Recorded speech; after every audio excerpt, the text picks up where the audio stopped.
The ABC 7 News I-Team has exclusive new information about the Oakland police sex scandal that spread to 6 other departments. Now, all of this whole mess might have remained a secret had one officer answered a single phone call. ABC 7 News reporter Dan Noyes has interviewed the teenager at the center of this controversy and joins us now with the latest. Dan? Well, Larry and Alma, the young woman showed me texts and photos of her having sex with officers.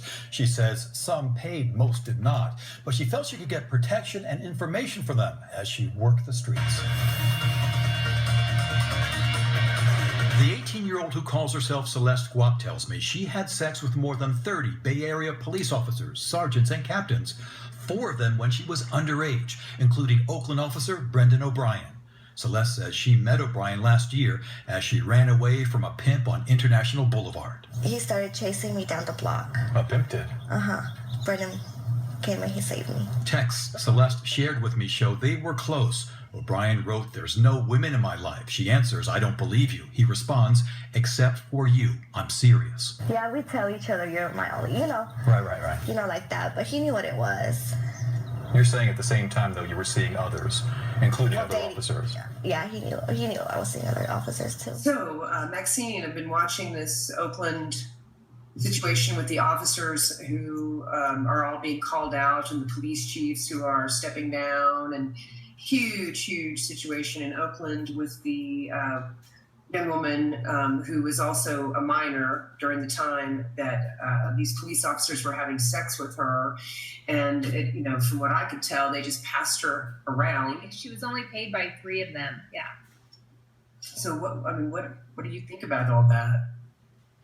Well, Elle, I'm just really astounded by the discourse that's going on around this particular case. I have to say I'm not surprised that this finally happened and finally got the exposure that it did. I think a lot of the reason it got the exposure it did is because of social media, that she used social media as a means to contact, and they used social media to contact her. She documented everything in social media. And so that's really, to me, a big turning point here, because long has it been that officers have been allowed to have sex with the prostitution, people in prostitution, the prostitution nation, forever, because they get to do with it and get away with it because they are, they can say they're investigating prostitution. So they get to have sexual contact with us. They get to have sex with us.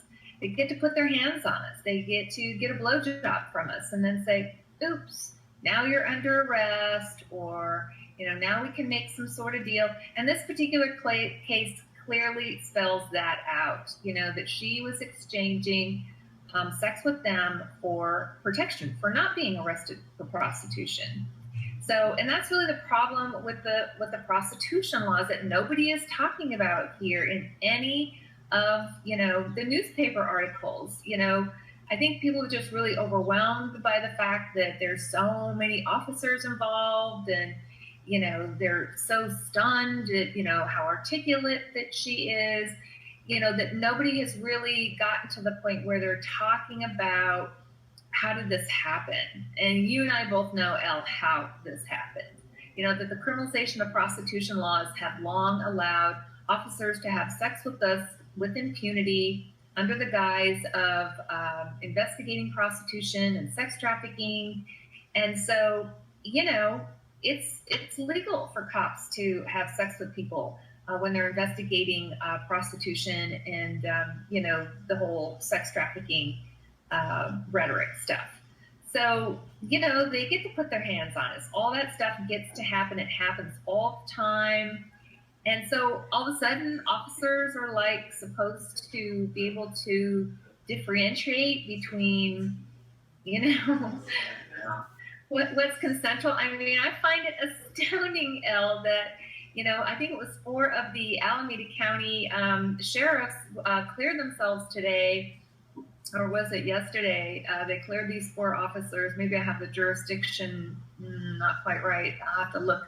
But there's so many. There's so many involved. I know, it's insane how many are so involved. I'm just actually thrilled that, so many are involved finally.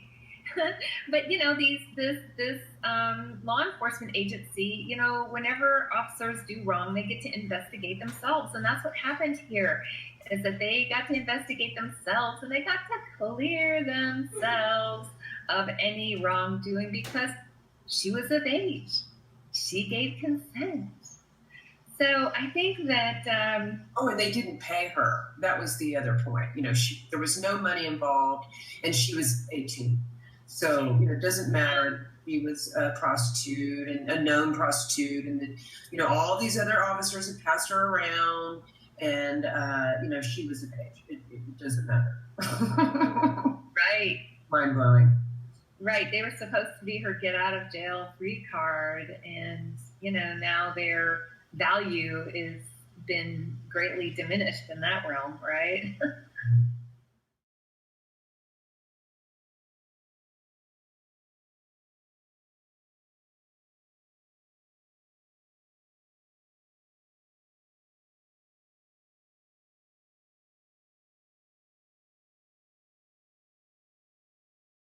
So talk about what your demands are and what you did on Friday and what you understand this scandal to be that is bringing down the entire leadership. What happened to this young woman who's being called Celeste Guap?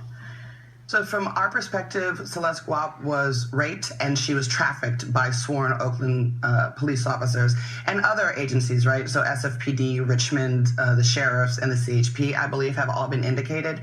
And so in response, we did a mini shutdown of the Oakland Police Department to really raise awareness for the community about what was happening in the Oakland Police Department. We dropped a banner that had a young woman with hands over her mouth that said, OPD guilty is charged of human trafficking and statutory rape. And I want to point out that while we were out there, 2 women came by and broke down and said, where were you when this happened to me?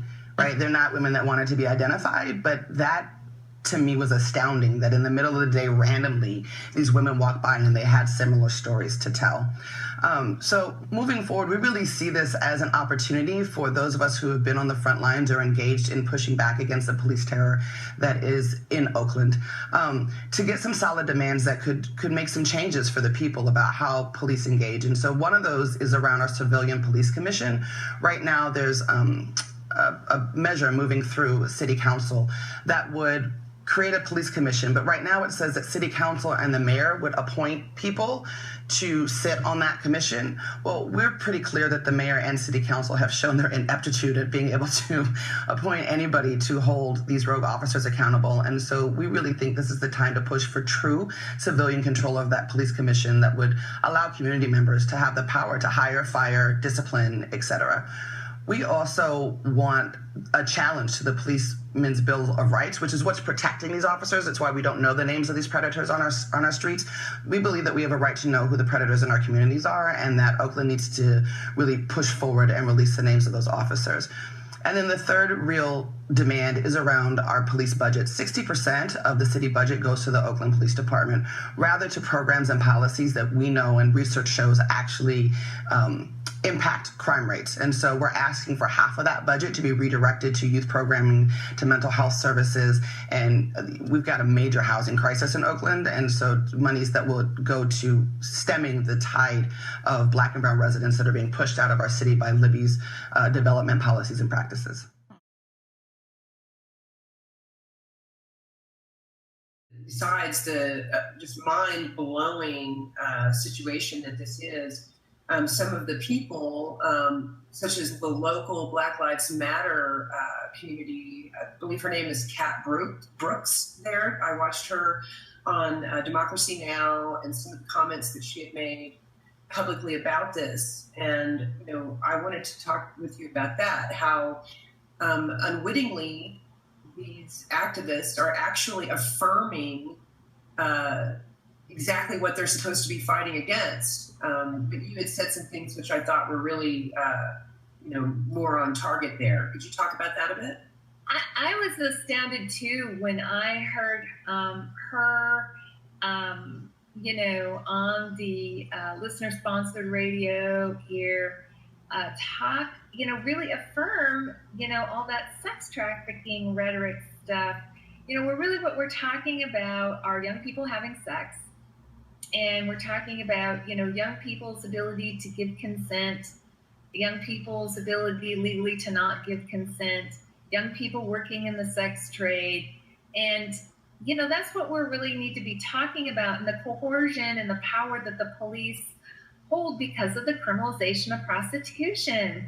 And so this whole sex trafficking rhetoric really rests historically and in its modern form on white supremacy purely. It was crafted by, the rich Christian upper class women, the late, 1880s, early 1900s, and in its current modern form, really is a means to, rescue people from situations that the white women deemed unacceptable, so that they could really co-opt, people of color's labor, into their own households. And, historically, that's well documented. And doing it all under the guise of, rescuing, people out of prostitution who shouldn't be in prostitution, and, trying to, shut prostitution down and get actually a constitutional amendment to prohibit prostitution, like they got the constitutional amendment to prohibit alcohol. And they were not successful at, including prostitution in that. And these were women who didn't even have the right to vote. They would struggle for their own right to vote. They didn't have the right to own property, a lot of them. They were beholden to their husbands, but yet they were running this, trying to keep their husbands from having sex with people, trying to keep their husbands from having alcohol. And now we see the recent incarnation of it, that's being brought by, people like the En Demand, where they're running around the country, and here in California, locally, San Francisco, and in Alameda County, in the East Bay, giving out big, huge, tens and tens of thousands of dollars in grant money to be able to enforce the prostitution laws. And Alameda County has some of the highest rates of prostitution arrests, and the highest rates of prostitution arrests for minors. So, the young woman here had a real concern that she could definitely be arrested for prostitution. She could definitely be targeted in a sting operation, that she was definitely going to be molested by the police under the guise of, them running a prostitution sting operation, so that they could rescue her and then traffic her through all of these social services. And this is the thing, in Alex Lutnick's book about, sex trafficking the youth, it's, she documents that many of the social workers are reporting that the youth are reporting, they're having sex with the cops. The cops are receiving sexual services. The cops are putting their hands on the youth. And, and what are these social service people doing about that?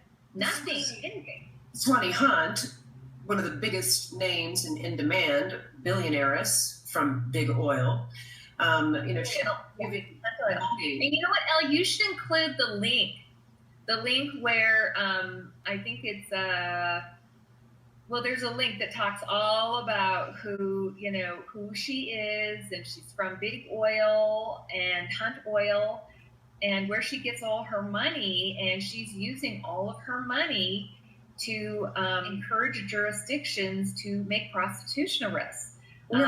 Listening to what you were saying, I'm like, wow. I mean, she's actually facilitating the police to prey on minors who are in prostitution as well as adults. I mean, thank you, Swanee Hunt. Thank you. Right. Yeah. So under the guise of ending, the white supremacist, sex trafficking rhetoric, youth are being molested by the police. They're being trafficked into these, social services that are flimsy. They don't really, they don't have anything. The research shows that, the best thing you can do for youth is to provide stable housing. Being in jail is not a form of stable housing. That's a big problem here. And so, there is no stable housing. Adults don't have stable housing.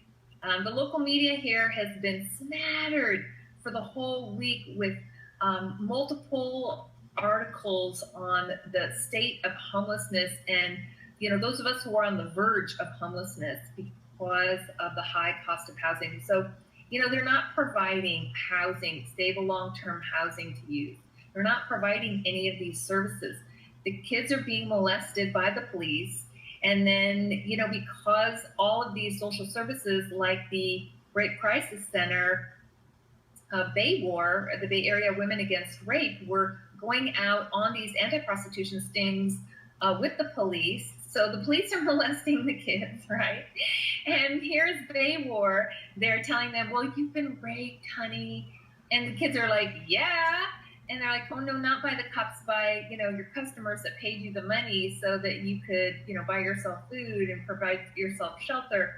I mean, and then, the research shows that the kids don't want to take part of those social services when they have been heavily associated with the police. Yeah, it's totally counterproductive. And, the fact that, we're not having those discussions in the press, we're seeing people in the press, affirm this white supremacist, anti-prostitution, sex trafficking stuff. It's appalling to me.